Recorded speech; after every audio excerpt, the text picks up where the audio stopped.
Bonjour et bienvenue à votre émission Info Warwick. Aujourd'hui, grosse émission pour le mois de février et mars. On commence avec Jennifer Brière-Gauthier qui nous parle du bal des Joues rouges du 22 février prochain au parc Yvon Paré. On poursuit avec Louis Gauthier qui va nous parler de ski de fond au club de golf Canton. Ensuite, Louis Desrochers qui nous parle de derby qui sera aussi au bal des Joues rouges le 22 février prochain.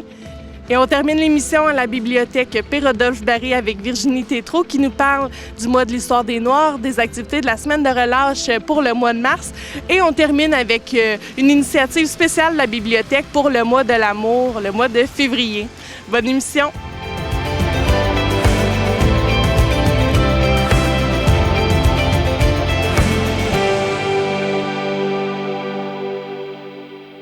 Jennifer, aujourd'hui, on est au pavillon Barry parce que le 22 février prochain, c'est le bal des Joues rouges, activité annuelle à Warwick que les citoyens adorent. Qu'est-ce qu'on fait cette journée-là? Écoute, c'est vrai, c'est une activité là, qu'on reprend d'année après année. Bal des Joues rouges, ça veut dire qu'on sort, on finit la journée avec les Joues rouges, puis ça se passe à l'extérieur, là, comme tu l'as mentionné, sur le terrain de soccer en même temps que le derby.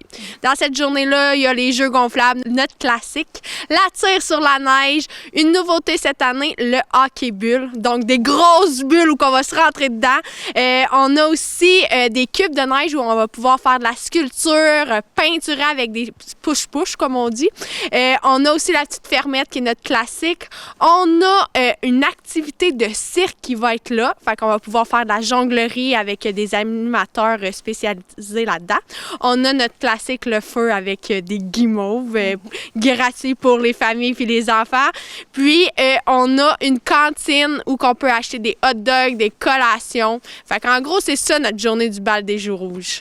C'est fait pour plaire à tout le monde. On a aussi le Fargo des pompiers qui est là, je pense. Oui, nos pompiers sont encore là avec nous là, pour faire le tour du Fargo. Si tout va bien, puis qu'ils ne sont pas appelés à aller éteindre un feu. Naturellement, c'est ça. On va voir comment ça va être cette journée-là. Puis, l'événement, dimanche, le 22 février, de quelle heure à quelle heure on attend les gens ici au parc Yvon Paré? Oui, bien dans le fond, la journée commence à 10h et se termine à 15h. Je veux mentionner là, qu'on a des bénévoles avec nous toute la journée parce que grâce à eux, notre journée se passe parfaitement. Sinon, ben malheureusement, j'ai juste 2 bras, fait que je peux pas être partout. Donc, on a Monique Proust sans frontières qui va être avec nous. On a des animateurs du camp de jour qui sont avec nous. On a le conseil des élus aussi qui sont avec nous. Les pompiers, le Club Lyon. Attends, je veux pas en oublier. La Maison des jeunes aussi qui était avec nous. Puis, je pense que j'ai fait le tour de nos bénévoles là, pour l'événement du bal des Joues rouges. Donc, pas besoin de s'inscrire. On se présente ici au parc le 22 février prochain à partir de 10h jusqu'à 15h. Pour une belle journée, c'est sûr qu'on finit les Joues rouges fin du mois de février. Exact. Merci beaucoup, Jennifer, d'avoir été avec nous. Puis, on se voit le 22 février prochain. Merci!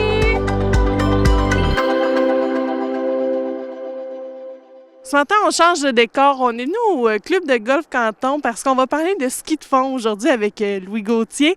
Louis, comment ça a commencé, le petit village? Salut Virginie. Le petit village, ça a commencé avec la malheureuse COVID dans le temps. Tout le monde cherchait des activités, puis la ville, on demandait au club de golf, aux directeurs du club de golf, si les gens pouvaient venir faire du ski puis de la raquette sur le club de golf. Et ils voulaient donner la permission, mais ils ne voulaient pas que ça se passe n'importe où, parce que c'est fragile, un club de golf avec les greens et tout. Ça fait qu'ils ont dit, Louis Gauthier fait déjà des traces sur le club de golf. Si il veut que le monde aille dans ces traces-là, bien, on va être d'accord. Ça fait que ça a commencé comme ça. Puis là, mais le partenariat avec la ville, là, ça dure déjà depuis quelques années. Ça a été renouvelé en 2026 pour 3 ans encore. Il y a eu l'ajout d'installations sanitaires. Fait que ça continue de se développer, puis il continue à avoir de plus en plus de monde qui viennent faire leur ski de fond au petit village. Pour les trajets, ça ressemble à quoi côté distance? Un parcours tracé d'environ 10 km. La plupart, je dirais 75% du parcours est tracé en double en plus. Ça fait que les gens peuvent le faire dans les deux sens. C'est sûr qu'il y a un tiers du parcours qui est sur le golf. C'est un petit peu plus venteux, c'est plus difficile de garder les traces parfaites. Mais de l'autre côté, qui est chez nous, c'est quand même un petit peu plus boisé. Fait que il y a possibilité de s'amuser pendant 1h30, 2 heures. Puis il y a des trajets là, sur la carte, on le voit, il y a différentes couleurs. Il y en a pour les débutants jusqu'aux avancés. Ouais, j'ai essayé de faire un petit peu un code de couleur là, standard. Oui, beaucoup de dénivelé. Les côtes les plus dangereuses, on les a mis en noir. On va faire attention. Sinon, si les gens sont plus débutants, bien, il y a possibilité de monter les côtes les plus à pic au lieu de descendre. Fait qu'il y a moyen vraiment là, de venir ici en famille, entre amis ou seul, puis choisir le niveau qui nous convient pour cette journée-là. On s'aventure, on profite de l'air frais. Oui, puis c'est ouvert à tout le monde. On veut que ça reste gratuit, c'est bénévole. On garantit pas toujours que ça va être tracé immédiatement parce que je fais ça selon mon horaire puis je suis pas à la retraite malheureusement, mais du mieux possible. Et il y a la page Facebook de Ski de fond Warwick que j'ai partie. Vous pouvez toujours aller voir là-dessus. Je poste toutes les fois que je trace pour que le monde sache, OK, là, c'est frais tracé. Puis comme hier soir même, c'était encore très beau. Ça fait que j'ai remis un avis comme de quoi continuer à en profiter. Les pistes sont encore très belles après plusieurs jours de traçage. Puis on peut venir en profiter à tout moment de la journée. Il n'y a pas de problème? C'est ouvert 24 heures. Il y a du monde qui le font à la frontale le soir. Il n'y a pas de problème. C'est libre. Fait que c'est fait pour tout le monde, à l'heure qui vous convient, pour le niveau qui vous convient aussi.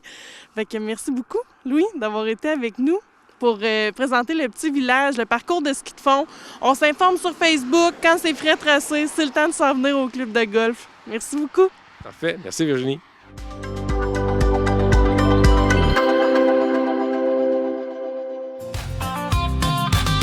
Entre les cônes on roule, on glisse, pleine vitesse, on est complice. C'est l'art de mener, de naviguer, c'est le derby.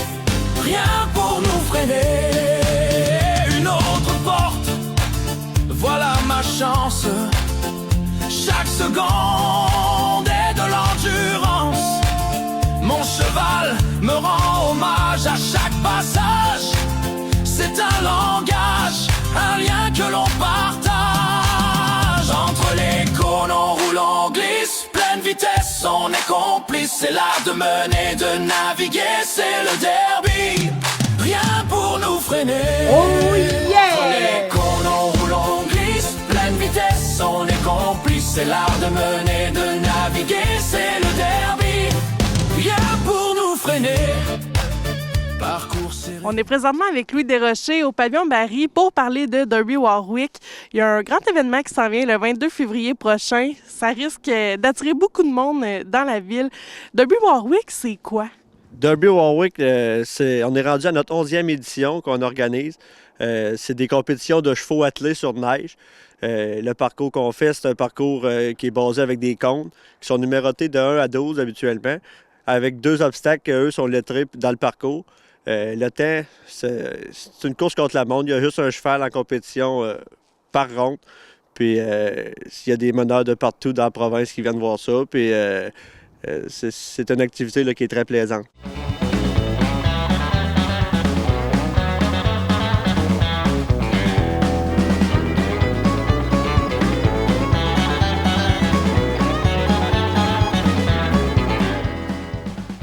Quand on assiste justement à un événement de derby, bon, il y a différentes classes qui viennent.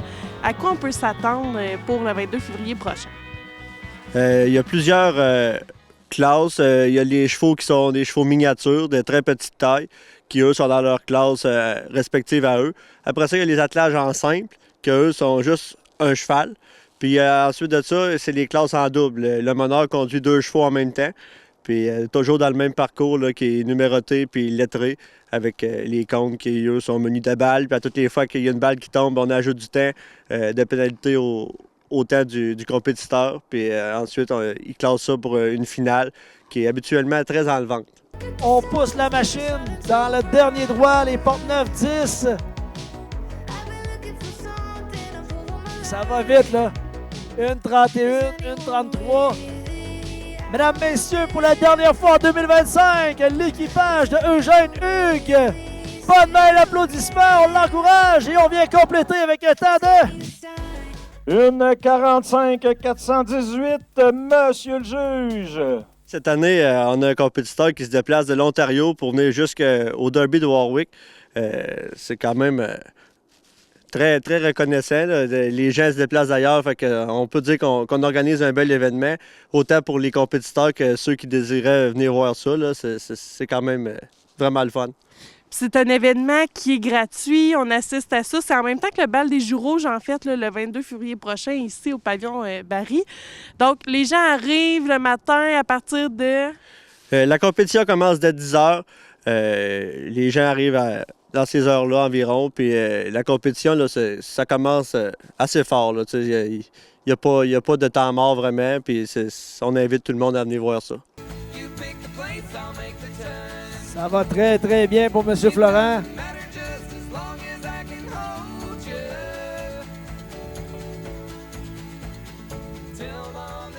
Les portes 9, 10, 11 et 12. On semble avoir de l'énergie en réserve. On va venir compléter avec la force. Passe devant vous, ça prend une bonne main d'applaudissements pour Jean Florent et Grace. Il y a aussi des nouveautés cette année au Derby. À quoi on peut s'attendre? On a des nouvelles installations cette année. On va avoir installé la porte d'entrée pour les participants tout près des spectateurs, ce qui va faire que les chevaux vont tout le temps virer. Ils vont même s'échauffer près du bal des Joues rouges, près des spectateurs. Fait que ceux qui veulent venir là, pour voir les chevaux, bien, cette année, avec cette nouveauté-là, bien, les chevaux vont tout le temps être proches des spectateurs puis de l'événement du bal des Joues rouges, qui va ajouter un petit cachet là, de proximité avec la bête là, cette année.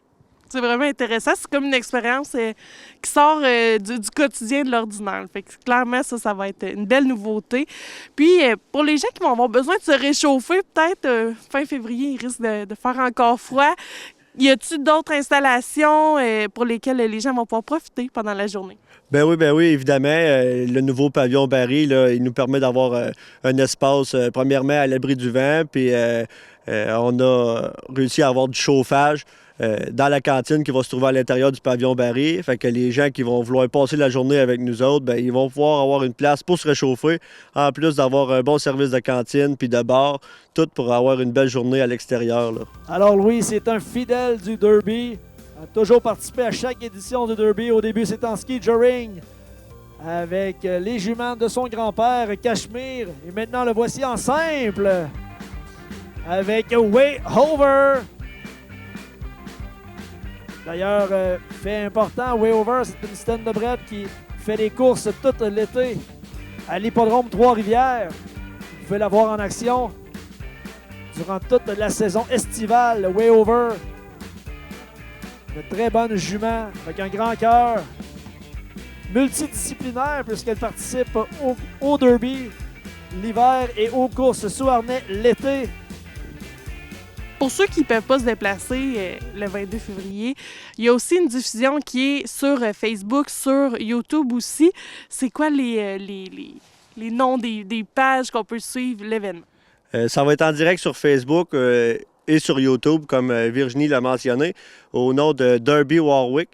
C'est nouveau cette année sur YouTube. Les télévisions à cette heure sont pratiquement tous intelligentes. Fait que, dans le confort de leur salon, les gens qui ne pourront pas se déplacer, bien, ça va être facile de voir ça. Puis il y a de la viande autour de l'os à la diffusion, là, des commentateurs, plusieurs prises de caméra. De l'information très pertinente tout le long de la compétition par rapport aux compétiteurs, de leur provenance, de leur parcours qu'ils viennent d'exécuter. Fait qu'il n'y a rien d'ennuyant, là, mais c'est sûr que c'est mieux d'être sur place, là, mais pour ceux qui ne pourraient pas, là, YouTube, c'est disponible en nouveauté cette année.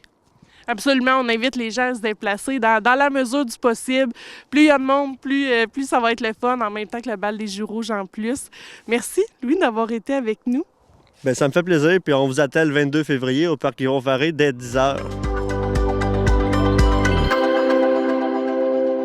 Virginie, aujourd'hui, on est à la bibliothèque P. Rodolphe Barry parce que pour la fin du mois de février, il s'en passe des affaires. Ensuite, c'est la semaine de relâche, donc beaucoup d'activités prévues pour les enfants aussi. La bibliothèque fait une activité spéciale pour février, le mois de l'amour. Peux-tu nous en parler un peu? Ben oui, c'est sûr. Ça revient à chaque année. Les gens apprécient beaucoup. C'est ramener un inconnu à la maison. Quoi de plus excitant que de ramener un inconnu à la maison? Mais attention, ce n'est pas n'importe quel amoureux. Non, que dis-je? Roman. En fait, ce que je fais, c'est que j'ai pris 30 romans dans la bibliothèque. Je les ai emballés. Donc, ça parle d'amour. C'est vraiment là pour souligner le mois de l'amour, la Saint-Valentin. Puis, les gens, c'est ça, tout simplement, prennent un inconnu, le ramènent à la maison. Ils ne savent pas, finalement, qu'est-ce qu'ils vont lire. Fait que ça leur permet de découvrir un nouveau style littéraire, un nouvel auteur. Ils n'auraient pas choisi nécessairement ce livre-là, c'est bien entendu. Donc, voilà. Puis, ils aiment ou ils n'aiment pas leur inconnu qu'ils ont ramené à la maison. On sort de notre zone de confort. Vraiment. On découvre. On découvre. Puis février, c'est aussi le mois de l'histoire des Noirs. À l'occasion, la bibliothèque a aussi préparé une activité, je dirais, qui sort de l'ordinaire. Certainement. Bien, nous, on aime ça, la nouveauté. Donc, avec la MRC d'Arthabasca, on a la chance d'accueillir Sedouna. Sedouna, il vient du Sénégal. Il travaille aussi, c'est ça, à la MRC, mais sa passion, c'est de créer des mangas. Donc, il vient parler de sa passion aux élèves de l'école Sainte-Marie qui viennent ici à l'occasion pour échanger leurs livres. Donc, c'est un beau 20 minutes qui passe, c'est ça, avec les groupes classes. Il partage sa passion, puis les élèves sont vraiment bien intéressés. Puis, ce que j'ai envie de dire, c'est que lui, dans le fond, c'est un passionné des mangas, mais il se retrouvait pas dans ce qu'il lisait comme manga, donc il a décidé d'en créer à son image à lui et du Sénégal. Donc, ça permet aussi d'en apprendre plus sur sa culture et tout ça, puis c'est très personnel étant donné qu'il met ça à sa façon. Oui. Puis ensuite, pour le mois de mars, bien là, évidemment, c'est la semaine de relâche. À chaque année, un classique. Les enfants vont s'amuser à la bibliothèque cette année, là. Oui, c'est ça, parce que c'est bien beau la semaine de relâche, là. Est-ce que les enfants ont vraiment besoin de se reposer? Je ne sais pas. Ce que je veux dire par là, c'est que, tu sais, ils sont à la maison, mais là, sortez de la maison, venez à la bibliothèque, les activités sont gratuites. Donc, ça va être pendant la relâche, les lundis après-midi, mercredi après-midi et vendredi après-midi. Donc, le lundi après-midi, ça va être une activité éducazou. Fait que la thématique, ça va être les animaux déguisés. Fait qu'on va parler du camouflage. Le mercredi, c'est un spectacle. Loretta, c'est ça. Ensuite, Loretta va cuisiner quelque chose de plutôt loufoque. Allons-y comme ça. Ensuite, le vendredi après-midi, là, ça a l'air que c'est unique au Québec. Atelier de mini-bulles. Fait que là, les enfants vont être amenés à relever des défis de création avec des bulles de savon. Donc, moi, j'ai vraiment hâte aussi d'essayer. Je vais essayer ça. Très différent, là. C'est du jamais vu à la biblio, en tout cas. Oui. Puis, tu sais, tu vois, ça vient de me popper un petit souvenir. Quand j'étais petite, je faisais ça sur le bord du bain. On faisait des bulles. En tout cas, ça fout le cerveau, ce qui nous ramène. Alors, aussi, bien, c'est ça. Fait que là, je t'ai parlé des activités de la relâche, mais pendant tout le mois de mars, il y a quelque chose aussi, ça m'avait été demandé par des jeunes qui viennent régulièrement à la bibliothèque, un jeu d'évasion. Ah, ça, c'est le fun. Fait que pendant tout le mois de mars, ça va être la quête du Graal. Donc, je vais avoir des personnages, Morgane la fée, Chevalier de la table ronde, Arthur. Fait qu'on va avoir un espace dans la bibliothèque. Les gens vont juste avoir besoin de réserver. Fait qu'ils vont pouvoir participer à un jeu d'évasion vraiment ici à la bibliothèque. Puis pour le jeu d'évasion, j'imagine qu'on s'inscrit avec quelqu'un, on vient en groupe ou... C'est super important de s'inscrire, oui. Je n'ai pas encore tout à fait les détails. J'ai envie de dire que je pense que ça va pouvoir se faire seul ou même en famille. Hein? On va pouvoir s'entraider, c'est sûr et certain. Puis, c'est toujours la même façon de s'inscrire parce que c'est sûr, il y a des plages horaires limitées. Donc, toujours le même numéro de téléphone, 819-358-4325 ou par Messenger sur la page Facebook de la Bibliothèque de Warwick ou au comptoir des commis. Donc, voilà pour cette activité. Puis, à la biblio, il y a aussi un service qui est offert aux personnes âgées de plus de 75 ans et ça s'appelle Biblio chez vous. Qu'est-ce que c'est, Biblio chez vous? Biblio chez vous, c'est vraiment, l'idée, c'est d'amener la bibliothèque dans les maisons pour ceux les personnes pour qui c'est compliqué, finalement, de se déplacer. Hein? Ça peut être aussi une convalescence, quelqu'un à mobilité réduite. Donc, on demande aux gens de venir une seule fois à la bibliothèque afin de s'inscrire, de remplir un questionnaire pour connaître leurs goûts, leurs intérêts, ce qu'ils aiment là, en frais de lecture. Parce que vu qu'ils ne peuvent pas se déplacer ici, c'est sûr que nous, on va trouver les livres pour eux, à moins qu'ils sachent exactement ce qu'ils veulent. Fait qu'une fois par semaine, ça nous fait vraiment plaisir. C'est Nathalie qui se déplace, qui va dans les maisons, porter les livres, rapporter ceux qui ont été lus. Puis, tu sais, c'est un service gratuit. On invite vraiment les personnes à ne pas se gêner, à s'informer, à s'inscrire, d'en profiter. C'est une bonne occasion aussi, comme les livres de la Saint-Valentin, de découvrir de nouveaux auteurs, nouveaux types de livres aussi à lire, parce qu'on peut faire des recommandations. Là. Des fois, on est à court d'idées. C'est fait pour ça aussi. Oui, c'est ça. Souvent, là, nous, les commis, on fait des suggestions. C'est ça. Les gens nous disent souvent leur coup de cœur. Fait que c'est sûr que, oh, wow, c'est un coup de cœur. Bien là, on va penser à telle personne. Oh, je pense que cette personne-là va aimer ce livre-là. Puis, ça peut arriver aussi qu'ils n'apprécient pas la lecture, mais c'est pas grave. Ça fait partie du jeu. Meilleure chance la prochaine fois. C'est ça. Puis les activités, là, je dirais régulières, continuent pour le mois de mars. On va retrouver des classiques, l'atelier d'échecs qui revient, Oui. le Chill Together. Est-ce qu'il y en a d'autres dont tu voudrais faire mention? Ah, bien, j'inviterais les enfants le samedi 28 mars pour Pâques, là, finalement, un autre spectacle pour les enfants, Soleil-Yo et les cocos, spécial Pâques. Fait que ça, on a de la place en masse pour les familles, pour ce spectacle-là, marionnettes, chansons et interactions. Parfait. Donc, beaucoup de plaisir à la bibliothèque pour la fin février, le mois de mars en entier. Merci Virginie d'avoir été avec nous, puis on se revoit le mois prochain. C'est toujours un plaisir! On peut le dire, ça bouge à Warwick. Le mois de mars va être assez mouvementé et du plaisir, on va en avoir. Merci à Jennifer Brière-Gauthier, Louis Desrochers, Louis Gauthier et Virginie Tétrault de la bibliothèque pour l'information. Si vous voulez plus de détails, on se rend sur le site web ou on appelle à l'hôtel de ville à la réception. Je vous dis au mois prochain.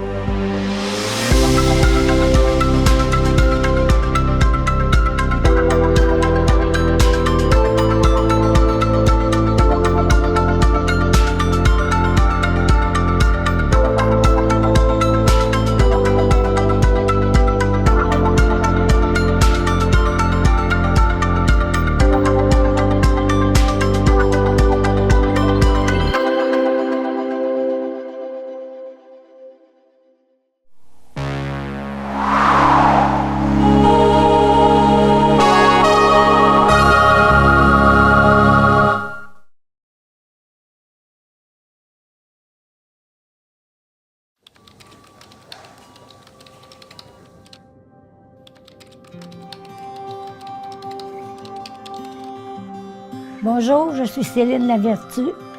J'ai 87 ans et puis j'ai été à l'hôpital 4 mois. J'ai trouvé ça long, mais j'ai eu du bon monde autour de moi puis ça m'a aidé beaucoup. Je marchais pas puis je suis partie avec sur mes 2 pieds. J'ai tombé sans m'en apercevoir par en arrière. Ils m'ont fait venir l'ambulance, je me suis emmenée ici. Je ne savais pas ce que j'avais parce que ça faisait très mal. Je me doutais, mais je n'étais pas sûre, je ne connaissais pas ça. Fait qu'ils m'ont opéré le même soir. Et puis là, ils m'ont changé de chambre par après, puis j'ai été 4 mois là. Ils m'ont aidé à marcher. Bien, Madame Lavertu, un mot qui la représente bien, je trouve, c'est la persévérance. Fait que malgré tous les défis qu'elle a subis durant son séjour à l'UCDG, elle a vraiment persévéré à l'effort. Puis c'est une dame que même si c'était difficile, sa réadaptation, elle rechignait jamais devant les exercices que je lui faisais faire, puis elle était contente de les faire. Puis elle voyait l'amélioration aussi au fur et à mesure. Fait que je pourrais dire, la persévérance, elle la représente très bien dans son séjour à l'UCDG. Brigitte, elle m'a beaucoup aidée, venait me chercher pour aller faire de la physio. Et des fois, j'aurais braillé, j'aurais pleuré pour pas y aller, mais dans le fond, je savais qu'il fallait le faire. C'est parce qu'ils m'ont beaucoup aidé. Tout ça, j'aurais jamais été capable. Non, je les ai trouvés formidables. L'histoire de Madame Lavertu fait en sorte que C'est sûr, c'était pas facile. C'est un cas qu'on a souvent sur le département, mais elle avait une joie de vivre, un sourire qui était contagieux. C'était pas facile, elle avait de la douleur, c'était difficile les journées. On essayait de faire du renforcement positif. Puis quand on avait sa confiance, on fait des miracles. Elle a pu partir la tête haute et souriante dans tout cet événement-là qui était quand même difficile pour elle. On va tout vieillir, fait que pour la continuité de notre vie à nous, puis les personnes âgées nous donnent le courage, le respect des gens et la détermination qu'ils ont envers eux. Je pense qu'on connaît tous une personne de près ou de loin qui bénéficie ou qui pourrait avoir à bénéficier de l'aide de la Fondation, donc c'est de là l'importance de donner à cet organisme. Il faut donner pour s'assurer que ces patients-là qui le méritent vont avoir des soins qui sont sécuritaires et adaptés à leurs besoins. Donner à la Fondation, c'est l'avenir. Nous aussi, on vieillit. Nous aussi, on va avoir besoin de ces soins-là. C'est pas facile aujourd'hui, mais je sens qu'avec toute notre population, tout le monde autour de nous, on est capable de faire encore mieux.